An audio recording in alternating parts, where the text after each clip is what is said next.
strike. One running north.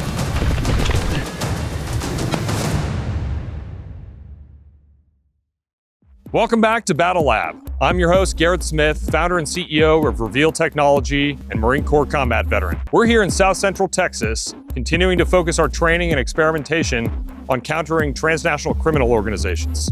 During this scenario, I was Ronin 1, assigned to the detachment. We were countering Ghost, a transnational criminal organization. Transnational criminal organizations are known to move people, drugs, and weapons along established routes that behave like predictable supply lines. These present opportunities to seize the terrain and turn that predictability into a kill zone so we can own the initiative. A vehicle ambush is one of the most effective tools to disrupt movement and control a corridor. But in today's tech-saturated space where drones are overhead, spotters are on phones, there are instant communications and rapid responses make it harder to set, hide, and finish cleanly. We just finished this season's second battle lab called Vehicle Ambush, which followed from intelligence gathered during the first battle lab of this season, Rapid Strike. In Vehicle Ambush, the detachment was learning how a small team can leverage robots to make the same impact that would historically take a company-size element to inflict.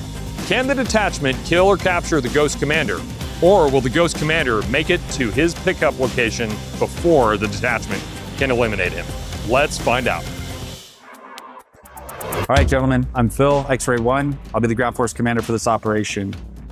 After our successful raid yesterday, through both our post-assault intelligence and then also historic data that we have, we were able to fix vehicle 2612, which is correlated with Ghost 1, who's the senior leader of the Ghost network in the Permian Basin. We're going to conduct a vehicle ambush in order to capture Ghost 1 in order to degrade the Ghost network within the Permian Basin. This is where we're able to plot a lot of the breadcrumbs associated with vehicle 2612. And we've been able to establish a historic route that vehicle takes. Based on what you guys saw with the line of sight, overall, looks like checkpoint 4 offers the best avenue of approach for us to get in position for the assault, and then also line of sight. Additionally, we used Farsight-Echo in order to look at the electromagnetic spectrum, which showed us that we'll be able to have a ground repeater up on this key terrain just south of the engagement area, and then also be able to put a drone up at low altitude in order to conduct a strike within that engagement area. So everything you see here, I'll be able to touch with the strike platform. Ghost 1 is Rob Robinson. We were able to get confirmation based on some of the individuals that were on Objective Silver that associated some targetables off of them. Specifically, what we got based on historical data is the vehicle itself, 2612, that's associated with them. All right, Jerad, Alpha 1, I've got one more guy with me, Alpha 2. We're gonna take up positions on the north side of the east ambush line. Our job after the initiation of the strike is to provide containment to prevent any Ghost element from either departing to the north, or any possible QRF elements that might attempt to come pick them up. We'll essentially provide a blockade to the north and attempt to push them down more in your direction to make it more targetable with UAS. I'm at Bravo 1. With me, I have 2, Bravo 1 and Bravo 2. We will take a position just to the south of Alpha Team, closer to the turn there at point 4. We are containing anything headed south. We're gonna keep that and try to push the target vehicle or the personnel to your location, as well as any movement to the east. All right, X-Ray 1, for X-Ray team, we'll have a total of 3 personnel. With that, our focus will be on initiating the ambush with our strike drone. We'll extend the range of that strike drone with our ground repeater. The next thing that we'll be focused on is any sort of squadron interdiction and ISR to support the assault.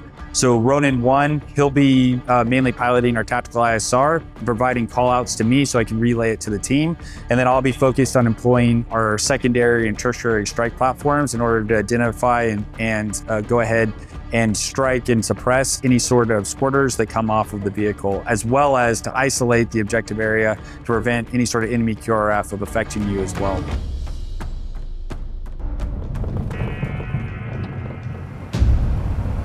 Here, you'll be down in here. So this is the route that he's gonna drive. We want to drive him up this hill right here.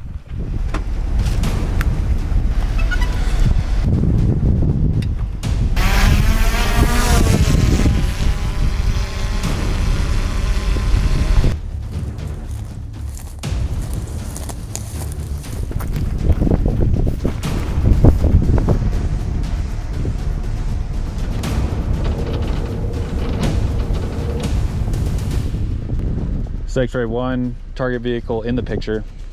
Stand by. When he comes, when they go west, you're gonna go up. X-ray 1, Alpha 1, all assault elements are set. Break. Turning onto the road in the engagement area. I give it 45 to 50 seconds to the engagement area.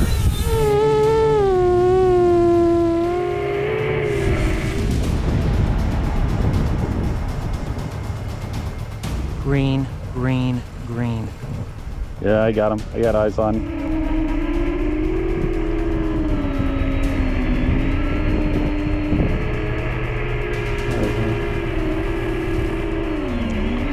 Strike. Strike. Strike, strike, strike. Dismounted. 3 packs moving northwest at that intersection.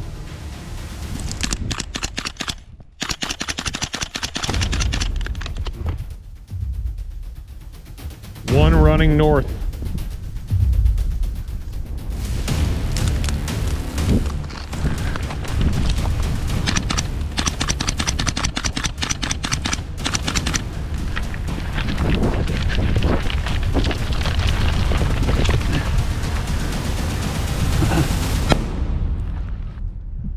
What's the call? He made it. All right, so that's round 1 of vehicle ambush. Phil, detachment was only partially successful, but in the end lost out to the Ghost win. What happened? Yeah, complete mission failure. So even though we were able to inflict 2 enemy casualties, we missed the target, which was the whole point that we're conducting the ambush. And ultimately what happened is we initiated the ambush exactly where we wanted in the engagement area and had good effects, but we didn't maintain suppression. We didn't get another strike platform up and immediately suppress or get an individual there to engage Ghost 1. What did go right is that through Identifi that we utilized during our post-assault activities during the raid, we were able to have targetable intelligence that triggered the ambush. So because of Identifi, we were able to quickly positively identify who Ghost 1 was and associate vehicle 2612 with them, which was ultimately the trigger for the ambush today. X-ray team is in strike posture. All right, you got eyes on. They should be halfway down that north road. They're right here. Yeah, I got him. I give him about 1 minute to the turn on that east road. 1 minute to the turn. All right, launch it.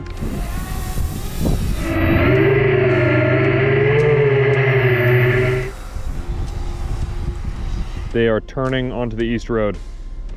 They're about 100 yards from that turn, south of that turn on the east road. Ghost is passing Fox 1.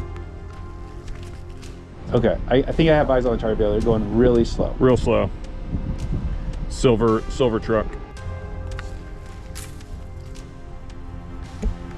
Observed at least 2 packs. I got eyes on. I'm moving into strike. Yep. About 5 seconds from the turn, Phil. Strike. Strike. Call strike. Strike, strike, strike. I've got 3 bodies, 1 right at the vehicle, 2 moving into the bush. All right, launching. Phil, I've got 2 bodies moving north along East Road, parallel to the road, about 50 yards to the west of the East Road. Alpha, they're moving, intending your direction, over. Good copy. Moving north. All 3 of them out in the open, maybe 200 meters west of the East Road. Telemetry lost. Yeah, I have no range. I'm bringing it back. The all on it's moving north in a wedge formation. Telemetry. All right, can we get a vehicle ready to move? Right now, it appears Ghost 1 is in the lead. One of them is the target, almost for sure. All right, let's go up, take a right. This is X-ray. I'm repositioning to put strike platform in support of you. They're shooting at the ISR bird. You just stop. I'm gonna actually jump in the pack. And I'm gonna launch the drone for them there.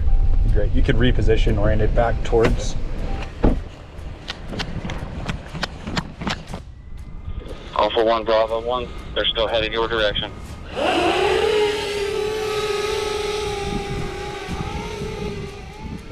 I believe they may have spotted the cone. They're pointing towards something in that corner.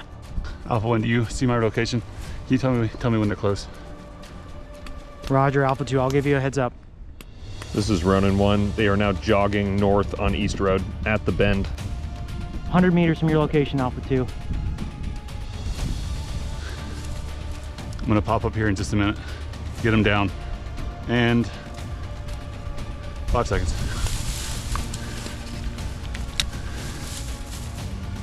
50 meters. Gonna initiate with a grenade.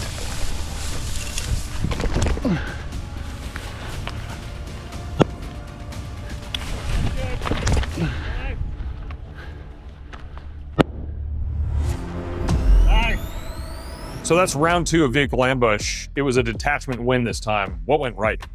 Yeah, so for this one, we moved the engagement area as far east as we could along the route in order to maximize the distance for Ghost Run to have to travel. And then also we used Farsight-Echo in order to identify where we could put the ground repeater so we could range that east side with our strike platform. Conducted the strike drill again effectively, got a good ISR, saw him in the picture, and then we were able to talk on that strike platform, get a rear aspect shot onto the target vehicle, stop him right in the engagement area.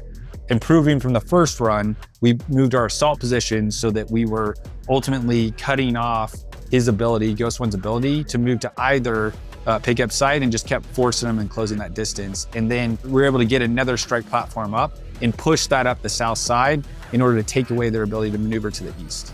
So the detachment win meant that we're interdicting a transnational criminal element, Ghost, and interdicting this HVT, using intelligence from the previous scenario bleeding into this one. So on the first round, it seemed like we were unable to quickly cycle into a second strike platform, but at this time, we actually didn't need it, even though you put it up in the sky as an alternative to the ground forces interdicting. So what do you think changed in terms of ability to rapidly cycle another robot into the air? You never know when you employ a strike platform. Well, you're counting on that it's going to destroy the video transceiver and then also the C2 link.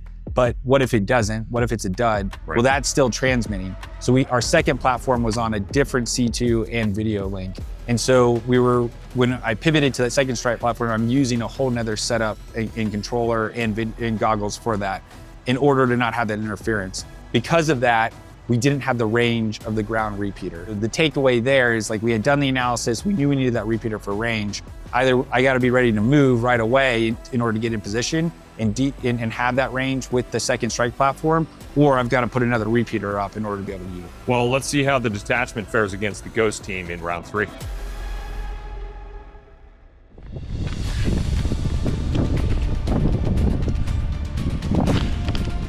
All right, hold it up. Let me do an arm check. Pull it away from you to the prop. Beautiful. Vehicle's moving. Good. Okay. Cool. About 10 seconds to turn, Phil. Okay. Got good video. All right, we're launching.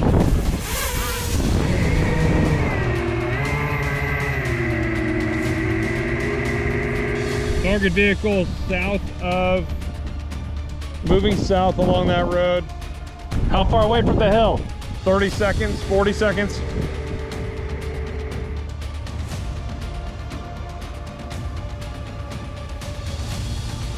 I got eyes on, in the picture. Yep, Moving to strike position. yep. Coming up the hill. Yep.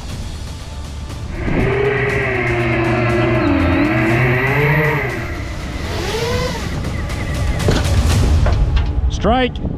Strike. I've got dismounts moving south on the road. 2 dismounts moving south on that same road. Let's go. I think the lead of the 2 is Ghost 1.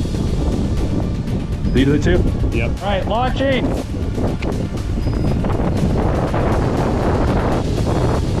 I need an orientation. They are moving directly south from the disabled vehicle.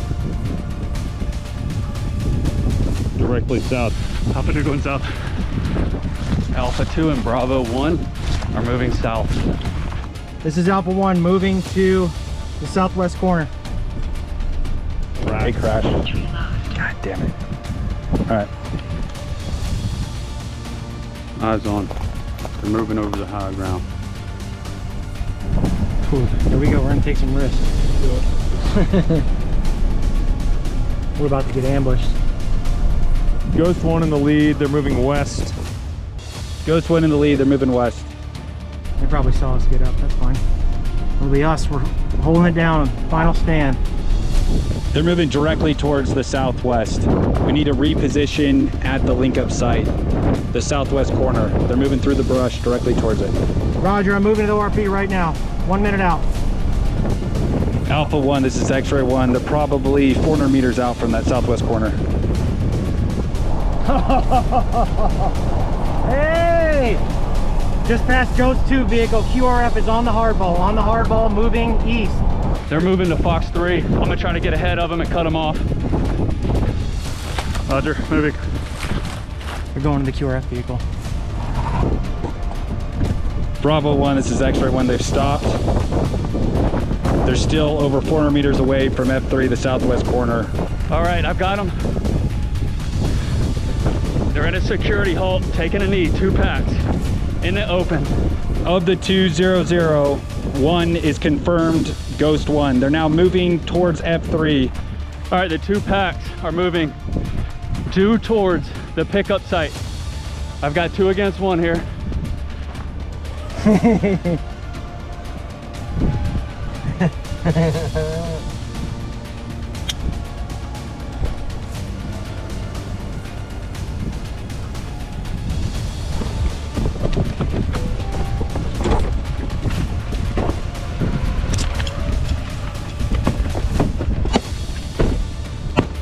We're dead. Get out of the vehicle.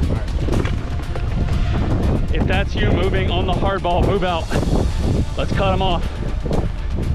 You still have a couple minutes to cut them off. They're starting to jog. I'm up in front of them. They're moving towards the hardball. They're going directly south.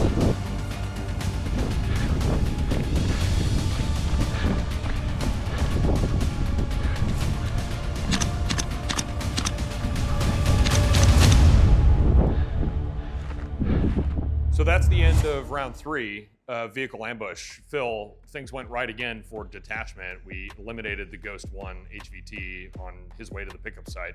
What went right? So we went back to the basics.